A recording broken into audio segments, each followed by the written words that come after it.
जी जी, इस वक्त हम जनाब ईदगाह नया मल्ला रोड पे डॉक्टर कासिम साहब के पास आए हैं जनाब। और डॉक्टर कासिम साहब माशाल्लाह होम्योपैथिक पे बड़ी महारत रखते हैं और जेलम के बड़े मशहूर और बड़ी बड़ी दूर से इनके पास मरीज आते हैं।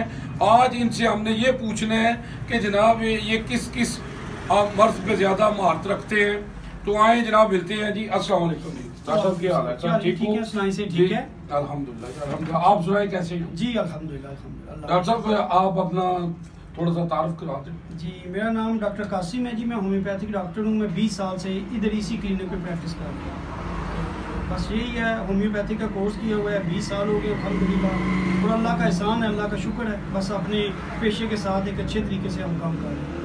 अच्छा, वो मैं आपसे ये पूछना था डॉक्टर साहब कि आप कौन कौन सी बीमारियों पे आप महारत रखते हैं जो माशाल्लाह आपके रिजल्ट आ रहे हैं, तो वो आप बताएंगे कुछ? असल में ना आप बेहतर समझते हैं आजकल जो हालात हैं, जिस तरह का मतलब हमारे सिलसिला चला हुआ है, एक्सरसाइज वगैरह इधर है ही नहीं है। और मोस्टली जो हमारे पास मरीज आ रहे हैं वो कोलेस्ट्रोल के आ रहे हैं, क्योंकि ज़्यादा एक्सरसाइज कोई नहीं है, फास्ट फूड बहुत ज़्यादा इन हुआ हुआ है, तो एक्सरसाइज बिल्कुल नहीं है। इस वजह से मोस्टली जो कस्टमर है, और ये एक बड़ी ऐसी डिजीज़ है, इसके बारे में हमें बड़ा थारोली इसके बारे में हमें देखना चाहिए और इसके बारे में इसका एक्सरसाइज और इन चीज़ों को हमें मद्देनज़र रख के इसका इलाज करवाना चाहिए। क्योंकि कोलेस्ट्रॉल ही मेन चीज़ है जिससे आगे ब्लड प्रेशर, हार्ट के पेशेंट